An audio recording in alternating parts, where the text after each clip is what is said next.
ಇವತ್ತು ನೀರು ದೋಸೆ ಮಾಡೋದು ಹೇಗಂತ ತಿಳ್ಕೊಳ್ಳುವ. ದೋಸೆ ಅಕ್ಕಿಯನ್ನು ಒಂದು 4 ಗಂಟೆಗೆಲ್ಲ ನೆನೆಸಿಡಬೇಕು.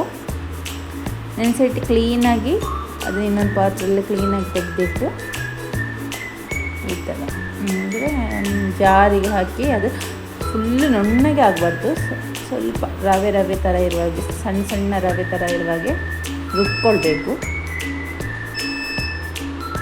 ಜಾರಿಗೆ ಹಾಕಿ ಅದಕ್ಕೆ ಸ್ವಲ್ಪ ನೀರು, ಆದರೆ ಅಕ್ಕಿಗಿಂತ ಕೆಳಗೆ ಇರಬೇಕು, ನೀರು ಮೇಲೆ ಬರ್ಬಾರ್ದು. ಅಂದರೆ ತುಂಬ ತೆಳುವಾದರೆ ದೋಸೆ ಚೆನ್ನಾಗಿ ಬರೋಲ್ಲ. ನೀರು ಹಾಕಿ ಜಾಸ್ತಿ ಆಯ್ತು. ಇವಾಗ ಸ್ವಲ್ಪ ನೀರು ತೆಗೆದು ಉಪ್ಪು ಹಾಕಿ ರುಬ್ಕೊಳ್ಬೇಕು. ಈ ಥರ ಬರಬೇಕು.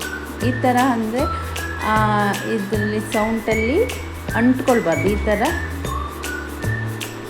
ಕ್ಲಿಯರ್ ಆಗಿದ್ದರೆ ಅದು ದೋಸೆ ಮಾಡಲಿಕ್ಕೆ ಚೆನ್ನಾಗಿರುತ್ತೆ. ಫಸ್ಟಿಗೆ ಸ್ವಲ್ಪ ಹಾಕಿ ನೋಡಬೇಕು, ನೋಡಿ ಮತ್ತು ಎಣ್ಣೆ ಎಲ್ಲ ಇದು ಮಾಡಿ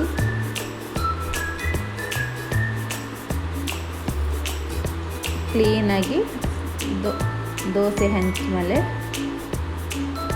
ನೀಟಾಗಿ ಹಾಕಬೇಕು. ನೀಟಾಗಿ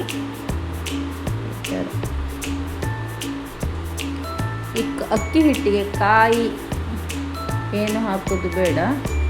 ಖಾಲಿ ಅಕ್ಕಿಯನ್ನು ಚೆನ್ನಾಗಿ ರವೆ ಸಣ್ಣ ರವೆ ಥರ ರುಬ್ಬಿ ಈ ಥರ ಹಾಕಿದರೆ ತುಂಬ ರುಚಿಯಾದ ನೀರು ದೋಸೆ ರೆಡಿ ಆಗುತ್ತೆ. ಈ ಥರ ಬರುತ್ತೆ. ಇದಕ್ಕೆ ಚಟ್ನಿ ಅಥವಾ ಕೋಳಿ ಸಾರು ಯಾವುದಿದ್ದು ಸೂಪರ್ ಕಾಂಬಿನೇಷನ್ ಆಗುತ್ತೆ. ಈ ಥರ ಬರುತ್ತೆ.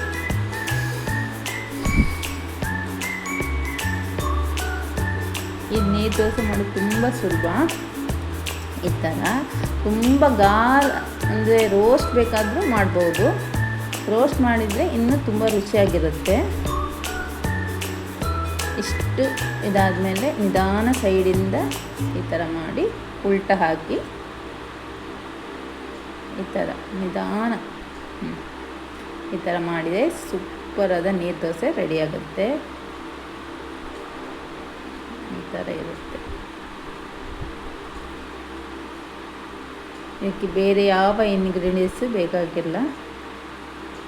ಈ ಥರ ದೋಸೆ, ಅದಕ್ಕೆ ಕಾಯಿ ಚಟ್ನಿ ಹಾಕಿ ಬೆಳಗಿನ ಸ್ನ್ಯಾಕ್ಸ್ಗೆ ತುಂಬ ಚೆನ್ನಾಗಿರುತ್ತೆ ಮಕ್ಕಳಿಗೆಲ್ಲ.